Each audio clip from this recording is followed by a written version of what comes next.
Are you all ready? Excellent. Okay. Well, I'd like to just take a couple of seconds to introduce our speaker today. We're very fortunate to have him here. He's been invited by the World Affairs Council, and they've been sponsoring many of our speakers over the past few years. So we are fortunate today to have Mr. Ned Crouch here. Here's a copy of his book, and he'll be speaking with you about his experiences worldwide. So give him a big, warm welcome from Bow High School. Thank you very much. Congratulations, by the way, on making high school. For my part, I never graduated from the first grade.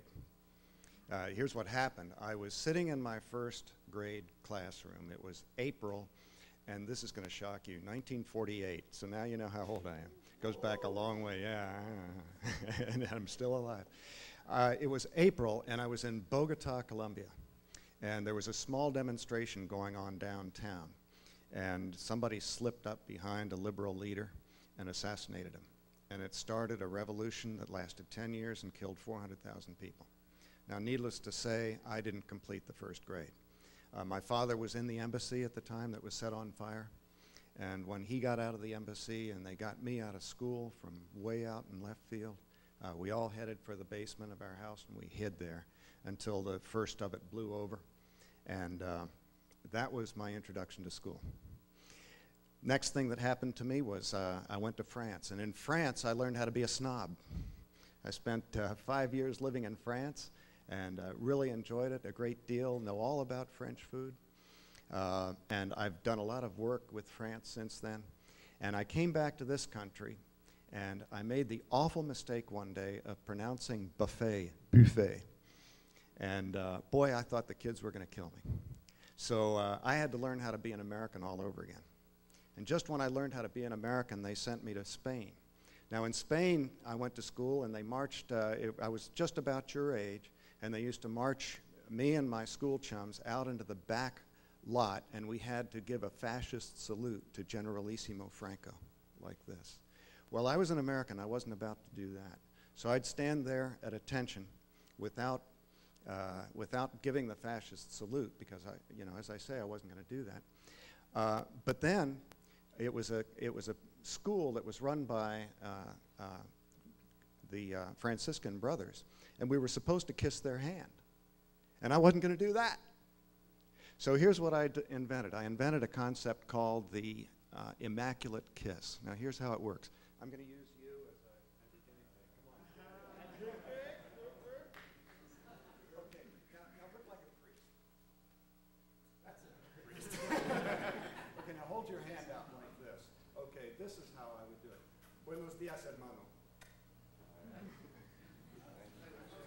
Now, if that was too quick for you, I kissed my own hand.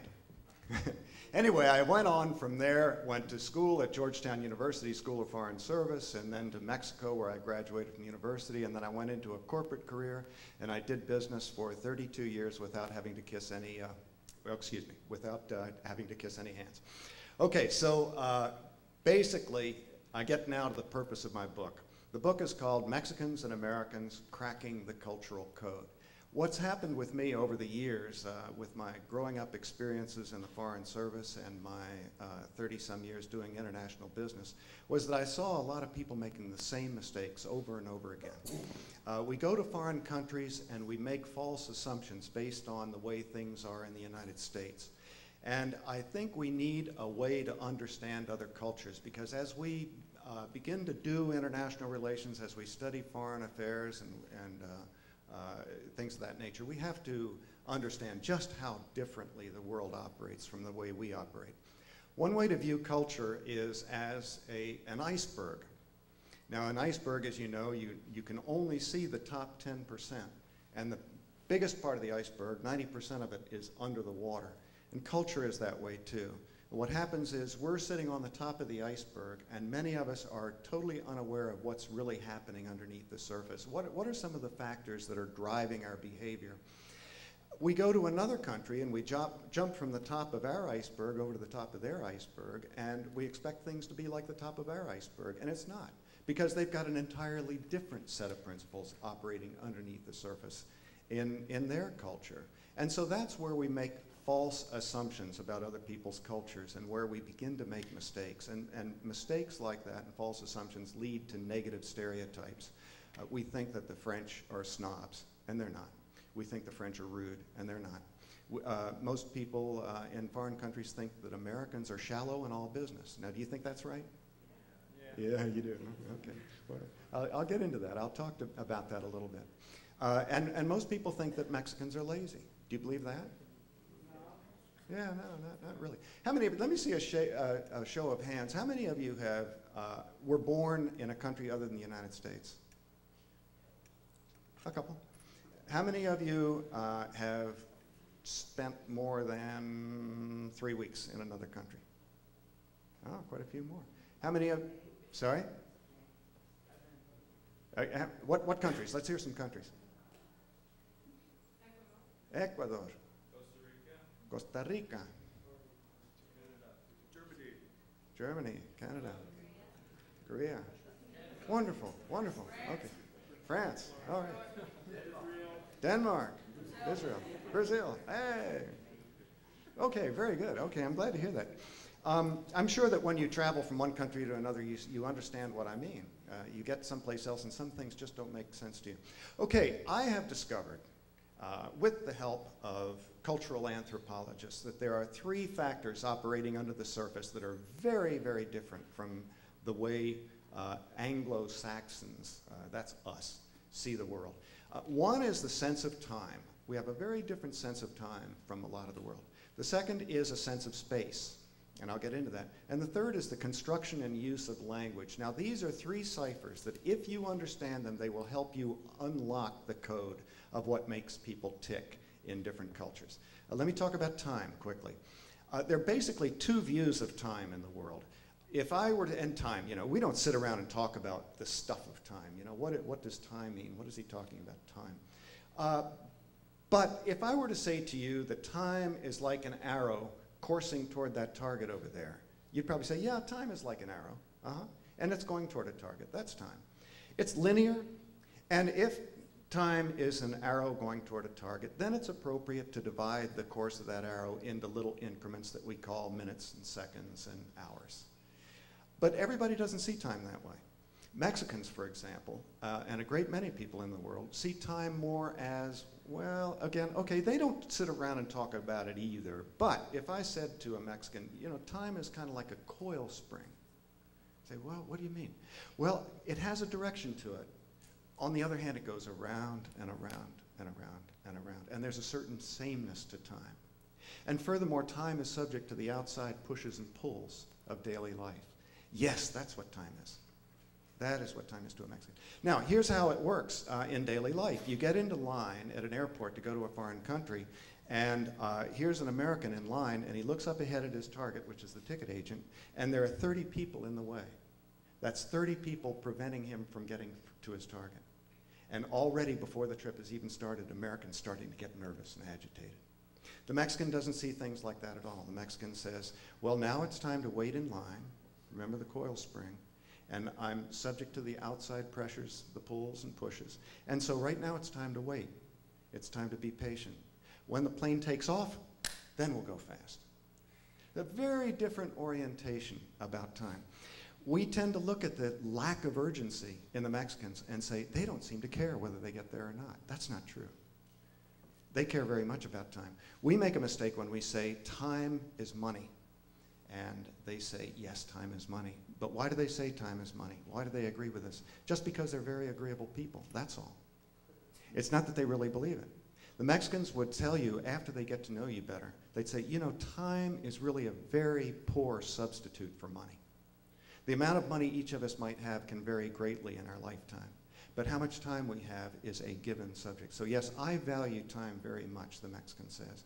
When I'm spending time with you, I value that very much. Well, now what I've learned from that is when you deal with Mexicans, and it probably holds true for a great many Asians and Africans and many other Latin Americans, whether it's Costa Rica or Ecuador, when you say, I want this by Friday, they'll tend to say, yes, sir, or yes, ma'am. And the reason is that they're being agreeable. But do they feel it in the gut the way we do? No. So what I do is I say, I would like to have this by Friday because Friday is when the principal of the school is coming and we want to show the principal how well we do our jobs. Now what I've done there is I've taken something that's arbitrary, namely Friday, and I've turned it into something meaningful for them. Friday is arbitrary, the principal's visit is real. And the way we do our job reflects well on all of us. So that's how fundamentally different people are with regard to their view of time. Now let's talk about space. Americans tend to have a little circle that we draw around ourselves. And it's our circle of invulnerability. It's our circle of individuality. And we carry it with us wherever we go, whether we're talking to the principal of the school, the president of a company, our state senator, or the people in the cafeteria, or whoever. We're always the same person. And that's not necessarily the way everybody is built. In Mexico, for example, their sense of personal space is much less keenly felt. Instead, what they really value is group space. So they would think of themselves right now as a group of students listening to a speaker, and they're all behaving like students. And this is a very different social orientation, whereas we are very independent, individualistic. Mexicans are very group-oriented. Mexicans are natural team players. This all starts when we're brought home from the nursery. Our parents bring us home, and if we're a little girl, we go to the pink nursery. If we're a little boy, we go to a little blue room. And we begin to develop expectations of privacy in this country, of these are my toys, and this is my room, and this is my space. You get into college, and you start having a little spat with your college roommate. The first thing you do is out comes the masking tape, and you draw a line down the middle of the dormitory room, and this is my half, and that's your half, and you stay over there. Space orientation. That's the way we are. Mexicans are very different. They will draw a line around the whole group and look inwardly to the group for approbation and for their self-esteem and their sense of self-worth. We talk a lot about how Mexicans are family-oriented. It starts with their sense of space. In Mexico, houses have walls around them, and the house and the family are the final refuge. Very different sense of social orientation, which has important consequences as you get into the workforce and as you look at how Mexico organizes itself. Now, the third cipher operating underneath the surface is language. It's not that we speak a different language, it's that our languages are constructed differently and we use them differently. Well, what do I mean by that? Well, how we use the language. Let's say there was a window here. I would look out the window and say, you know, it's cloudy out there now, but I think the clouds are going to clear and we're going to have a sunshiny day. Mexican would look out the window right after me and he'd say, yes, yes, I think we're going to have a sunshiny day. Now, in my mind, I'm talking about the weather. And that's how I'm using language, is to transmit content about the weather. The Mexican looking out the window is agreeing with me. What he's using language for is just to be agreeable. He's not talking about the weather at all. So in Mexico, when you say to somebody, I think that this is the way we should do it, they'll say yes. But do they mean it? No. Okay, you've got to understand that the first answer that you get around the world is not always as direct and as honest and straightforward as the answer we give each other. There's something about, I know that some of you are language students in this class. There are a couple of phenomena in the Spanish language that make a big difference, that set us to thinking in different directions. For example, in English we have 5 conjunctions, and, but, for, or, and, nor. Mexico has a 6th. In English, the shop is either open or it's closed. Open and shut. This way or that way. And how many times have we heard in our experience, are you with me or against me? Is it black or is it white? Or, you know, and things like that. Americans abhor contradictions. We want a straight answer to all of our questions. Mexico is very different. They have a 6th conjunction, which is si no. La tienda no está abierta, sino cerrada. Si no is literally yes, no. The store isn't open, except that, but for now, it's closed. You see the difference? It sets you thinking in a little bit different direction. With us, it's either open or closed. End of story. With the Mexicans, it's not open, but the reason it's not open is that it's closed. But if it weren't closed, it would be open. See what I'm saying? Okay, there's another phenomenon. We would say, if I go to the movies, if I had gone to the movies, I would have invited my friend John. That's conditional because we use the word if, but in fact the verbs are in the past tense. If I had gone, past tense, to the movies, I would have invited, past tense, my friend John. Spanish is very different. Spanish has more tools for dealing with different levels of the hypothetical and the conditional. So in Spanish you would say, si yo hubiera ido al cine, yo habría invitado a mi amigo Juan. It shifts from subjunctive to conditional. So in the Spanish ear hears, I didn't go to the movies, but if I had, I would have invited my friend John. So stay tuned. So we open up the doors by speaking the Spanish language. A lot of times when we're dealing with different countries, we fail to take into account these fundamental differences in the ciphers. Now, culture can also be viewed in a different way. I talked about icebergs before, but there's another way that we can talk about culture. And that is this. Let's say we learn something from entomologists, the people who study insect life. Not that people are insects. But when you take one termite and put it on a wooden lab table, you have one termite on a wooden lab table. 2 termites, same things. 12 termites, same things. But at a certain point, say 100 termites, suddenly something happens. They all start to communicate together, not overtly, but they are communicating together with each other. And suddenly they start eating the lab table. Now, people are the same way. When we're just one individual, 2 individuals, we are just that. But at a certain point, when, say, we're 100 people or more, we start developing a culture. Whether it's a school has its own culture that's a little bit different from the other school up the road, or whether it's a company that develops its own culture, we start acting as a group and behaving differently. Well, the way these things play out in the workplace, for example, and I'm sure it's true in schools, is that, for instance, the different sense of time leads to different conclusions. So when we get together to work, most Americans are very future-oriented. We're looking at that target, and we're good at things that require being future-oriented. We're good at analyzing risks. We're good at planning for the future. We're good at planning so that we don't run out of supplies. Mexicans are not that way. They're very present-oriented. It could be said that we are future-oriented with a tie to the present. Mexicans are present-oriented with a tie to the past. Mexicans are not as good at anticipating problems. How many of you have heard the stereotype that Mexicans always say, no problem? They say that a lot, no problem. The reason they say that is this. We will look at a potential hazard, a block that's ready to fall off a building, and it could come down and crash and kill somebody. And we'll say, we need to get up there and fix that right away. The Mexican will say, no problem. Mexicans tend not to see a problem until it's right upon them. The converse of that, though, is that they're very clever at fixing things when they do break. They're very clever at making do in the present.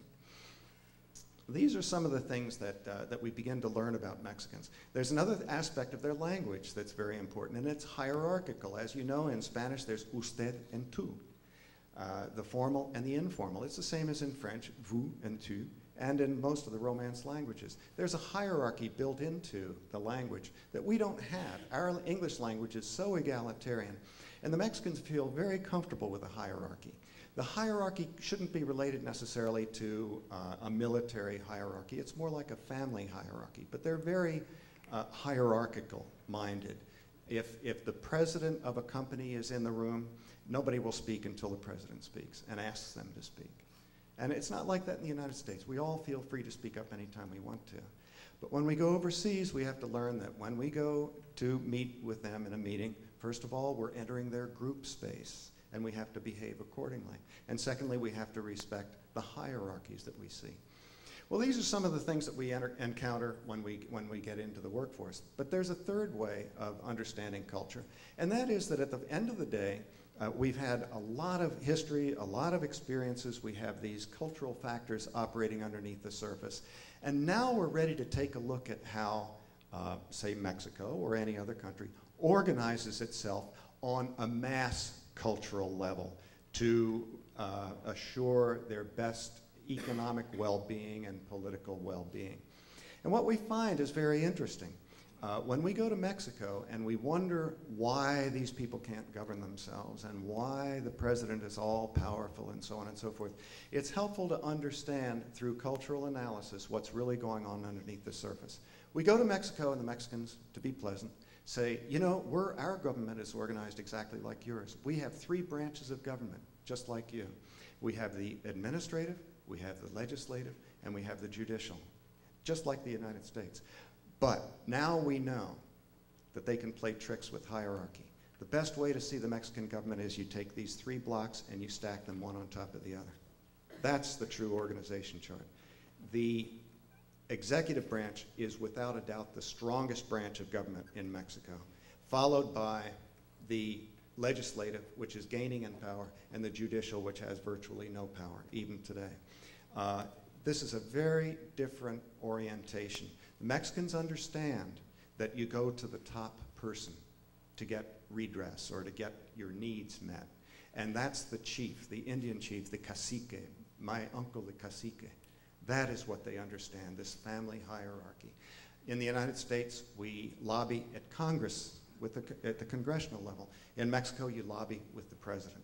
And the president and the administrative branch has the ability through regulatory instruments to turn a law completely on its head if it's in the interest of the country. This is not nefarious. This is just simply the way it works in Mexico.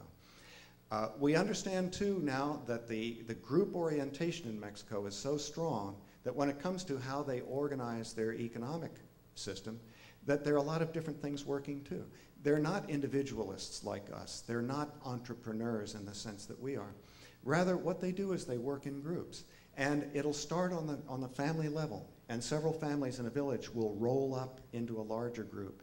And a whole village will decide how they want to improve their economic well-being. And whole villages will get together and do things like they'll pool their resources and they'll send one representative up to McAllen, Texas to buy used clothing that they can then bring back and sell, and it gives money to the whole village. Another village may decide that life is not good where we are, and the whole village will move. All of them, all at once. And there's a long precedent for this. There was a show that went around the country recently called 50 Centuries of Civilization. The Mexican civilization is 5,000 years old.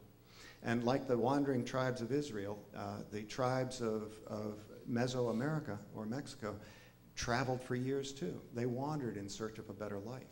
The Olmecs, the people who invented rubber, the Maya, who invented beautiful architecture and pyramids, the Aztecs, the Toltecs, all of these people migrated all over the country. And understanding that, we have a little better sense of what's happening with illegal immigration today. Immigration in general, but illegal too. A whole group of people. There's a state in Mexico called San Luis Potosí. It has 1.2 million people in the whole state. And there are 120,000 Potosinos in Chicago alone. It's very interesting that when they come across the border into the United States, they don't break up. They don't say, you go this way and I'll go that way. No, they all stay together. They're their own safety net. And they all settle in one area, and they work and they help each other. They look inwardly for approbation and for their mutual well-being. You know, I've covered a lot of territory here very quickly, and what I'd like to do is take a break right now so that you can ask some questions. I'd like to know how I'm doing so far. Does any of this make sense to you? Let's have some questions from you.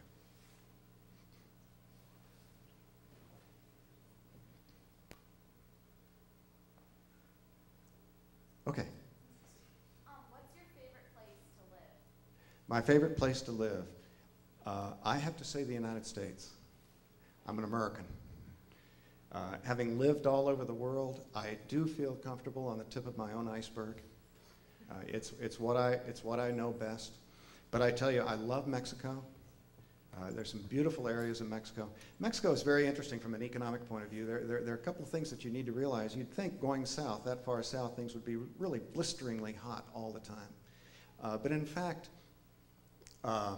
Mexico's temperature is driven more by altitude. So for instance, you can go from Acapulco to Mexico City, a distance of 250 feet, and you have mangrove swamps and beaches, and then you have hills, and then you have a desert then you have a high desert, and then you have a rainforest, and then you get up to above the tree line, where you go past the pine trees, and you can see the snow-capped mountains, and then you drop down into a valley, which is warm all year round. It varies from maybe 50 at the coldest in the winter to 95, maybe 85 average temperature, and it's a very temperate climate, wonderful climate, all within 250 miles of each other. There are people who live in Mexico within 250 miles, and they enjoy pine nuts from the forests, potatoes from the high climates, bananas from the rainforest, and coffee and cacao, and then they have rattlesnake, which they eat, and deer, and so on and so forth, and then freshwater fish and saltwater fish. All of these things were known to the Aztecs, and they had all of those things all the time. And the reason is that their economy is basically vertical, whereas ours is a function of longitude. Again, a very different way of organizing their economic system that's a function of their geography. When Hernán Cortés went back to Spain after conquering Mexico, people said, "What's the geography of Mexico like?" And he took a piece of paper and he crumpled it up and he threw it on the paper and he said, "That is the geography of Mexico." And it's true. With you go from one mountain into the next valley, and it's got 3 rivers in it, and it's a beautiful, lush valley. You go over the next hill to the next valley, and it's bone dry. There's nothing there. And that has driven a lot of regional variation in Mexico. People from Mexico have very different cooking from their neighbors, and very different way of life from people right across the hill. So to answer your question, you go to Mexico and you see a tremendous amount of variation. There are beautiful silver cities, old colonial cities just north of Mexico City, and then you have the beautiful beaches and scuba diving water of Cancun, and that whole second longest barrier reef in the water right off of Mexico. So I love Mexico too. Next question, way in the back.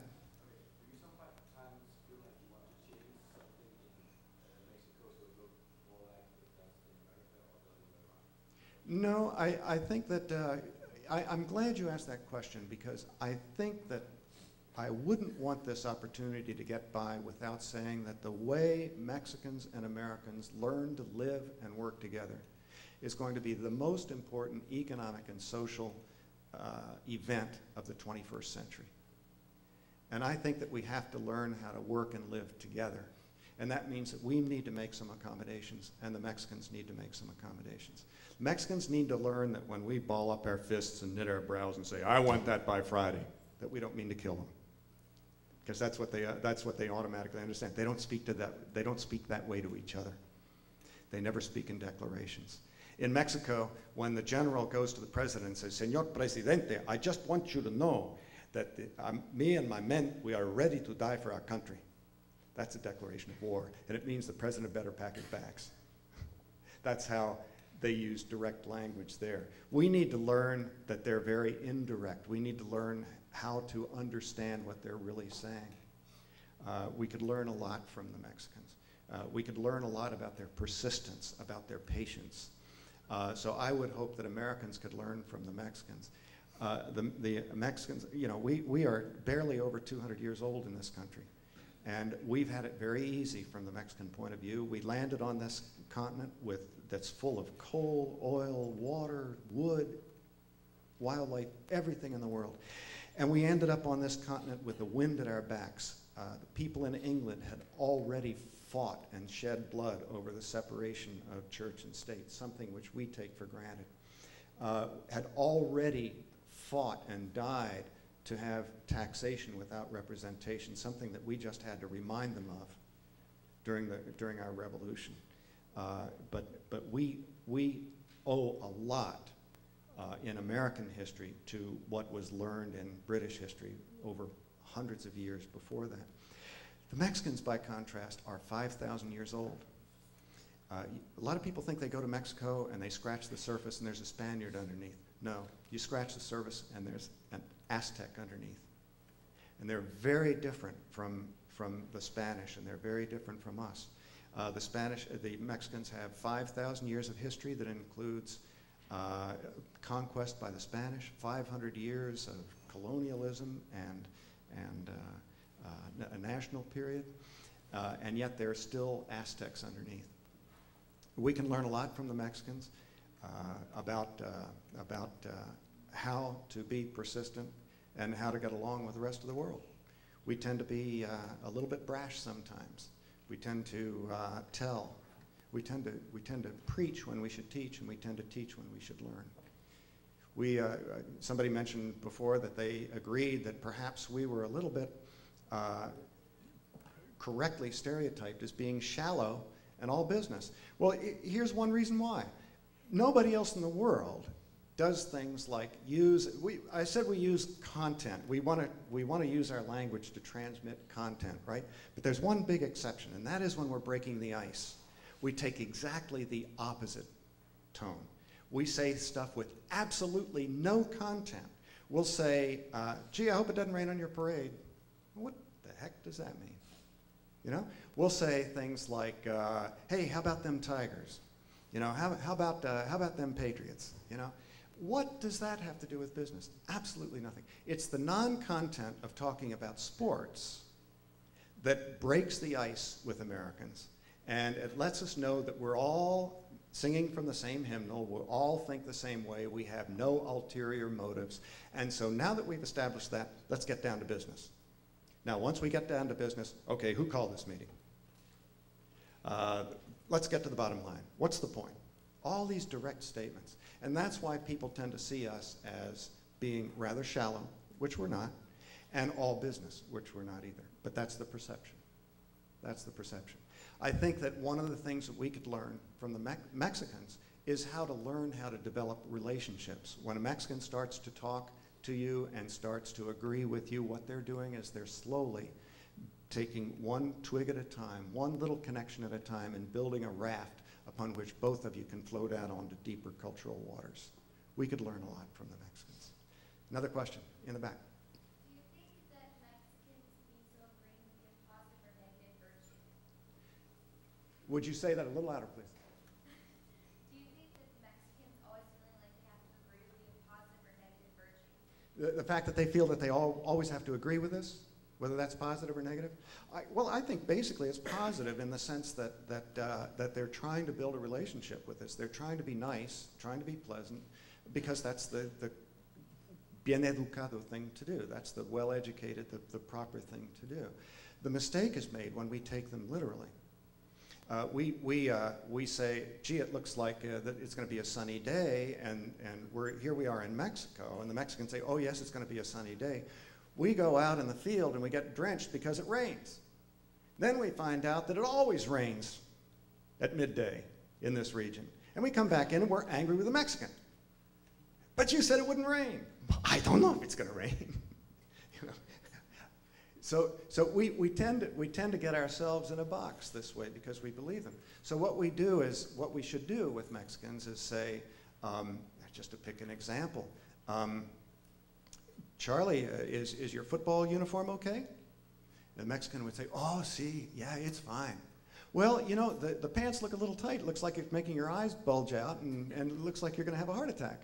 Well, actually, if I could have a little bit larger pants, that would be nice. See, you have to coax the real news out of Mexicans because they don't want to confront you.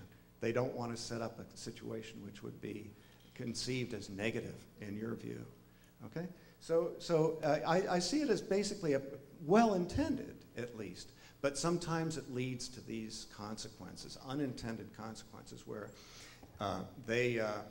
we jumped from the top of our iceberg over to the top of their iceberg, and we're making mistakes, and we're shooting ourselves in the foot. This is where understanding comes in. Another question? Yes, also in the back. Do you think that the cultural hierarchy is what's stopping Mexico from having a democratic government? And do you think they'll be able to ever balance the power between three branches? Yes, I do.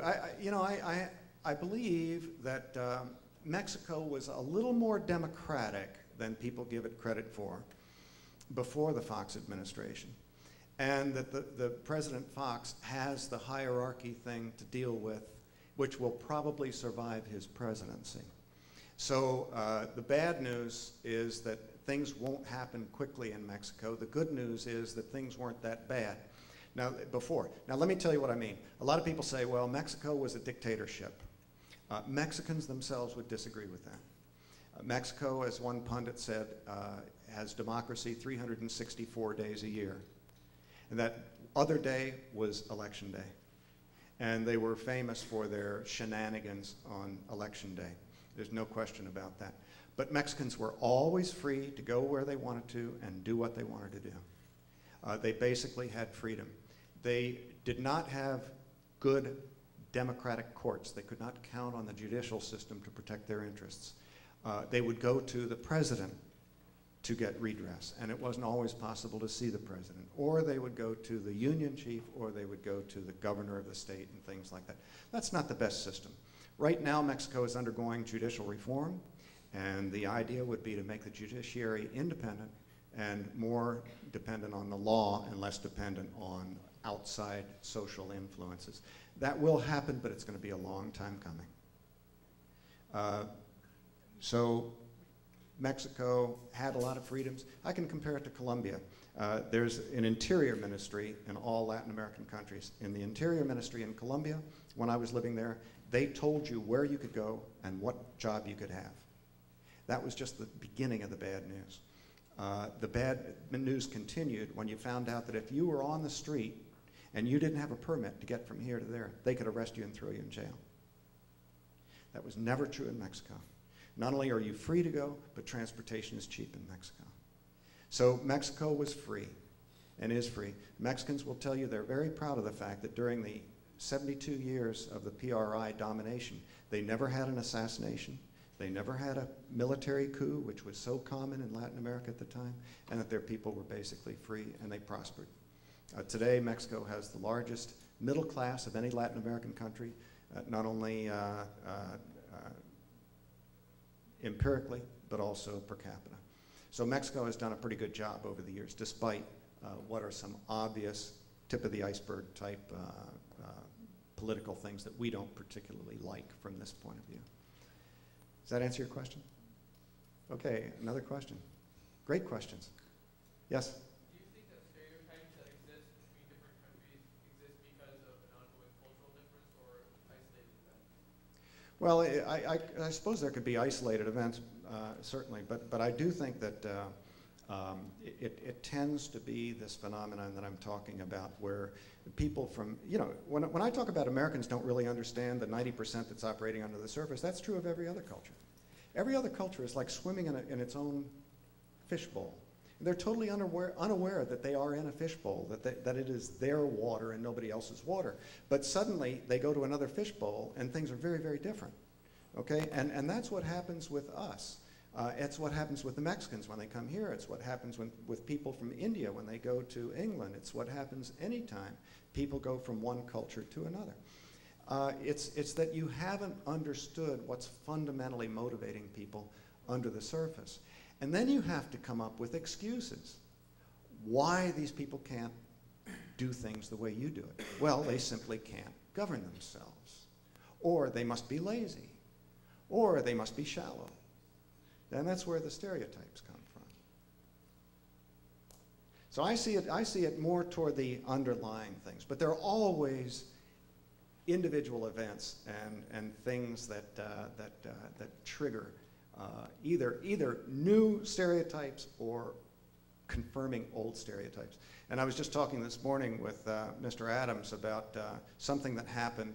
You know, in the English language, we have two basic sources for our vocabulary. One is Anglish, or the old Anglo-Saxon words, which are our words of everyday use, our conjunctions, many of our nouns, many of our simplest verbs. But we also have the French roots, all of the polysyllabic words, the words of administration, the words of law, conference, inference, all the words that end in T-I-O-N come from French. So we have these two words. One of them is elevated and the other one is basic. So what happens the other day? President Bush says that the CIA made a guess. And oh boy, did all bleep break out then. What do you mean they made a guess? Well, the name of the report was Intelligence Estimate. Now, I challenge anybody to tell me, aside from the fact that estimate is a French root word and guess is an Anglo root word, What's the difference between a guess and an estimate? Okay? Estimate is what they called it, and that was okay. But when President Bush said guess, that wasn't okay. So yeah, things like that can happen that set you thinking along the lines, the path that you prefer in the first place. Question?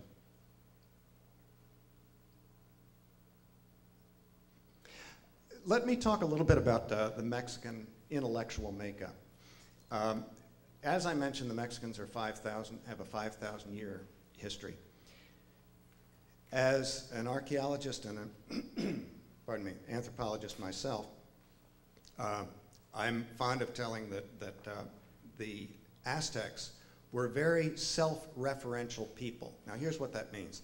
Most of us come from Western civilization, and Western civilization knew about the Romans before them, and the Romans knew about the Greeks knew about the Egyptians, and they all knew about the Syrians, the Assyrians, and all of these groups knew about each other. And as a result, their orientation was that threat to their society, to their civilization, came from other men, other civilizations. In Mexico, they only knew of one civilization, and that was theirs. That's why they're called self-referential. That's all they knew. So for the Mexicans, all of their threats came from nature. And look at the hurricanes that have hit that area recently. How do you explain all the hurricanes? With the Mexicans, it's either a hurricane, or it's an earthquake, which gosh knows they have a lot of, or it's a volcano, which they also have a lot of. But nature is always out to get them. Now, Americans are very different. We think we can conquer nature. Mexicans think we're unrealistic because the Mexicans think that sooner or later nature is going to win. And in that they could be somewhat realistic in my humble opinion. But the Mexicans suddenly were confronted with the Spanish conquest. Here came these six-legged creatures, part metal and part flesh. Six-legged, it was men on horses, okay, with their loud thunder sticks, and they came floating to shore on clouds from the point of view of the Aztecs.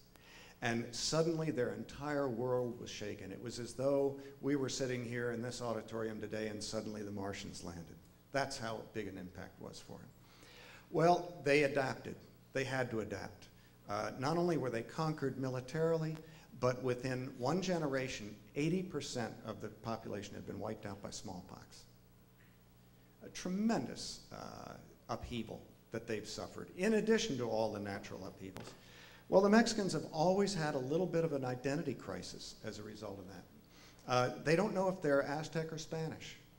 They don't know whether they should be more American or more Mexican. They have an identity crisis.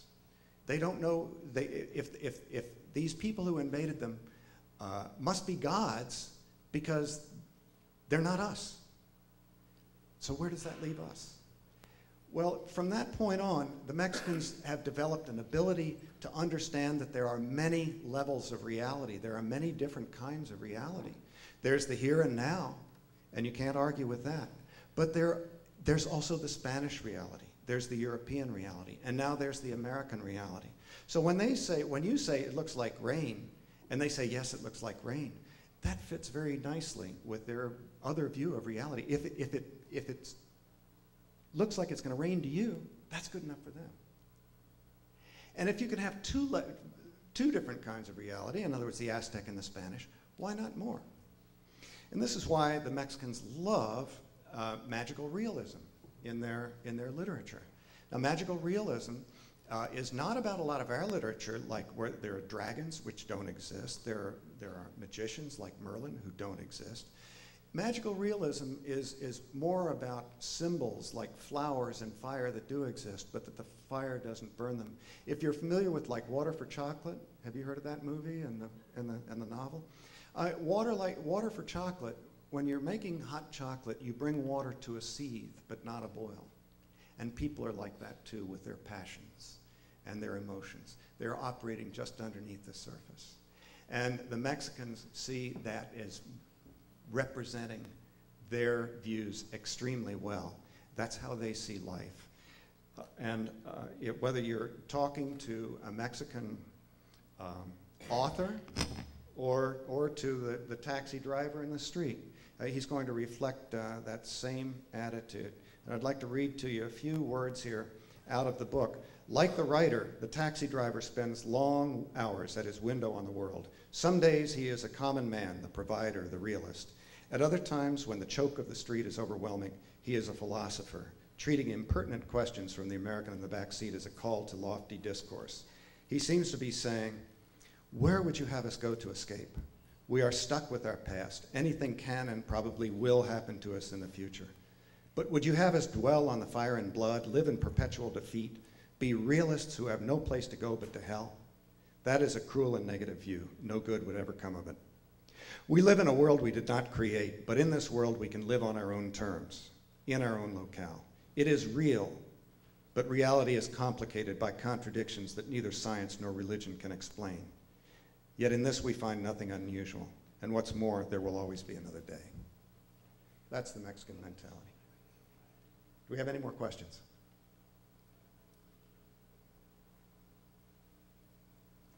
Well, I thank you very much.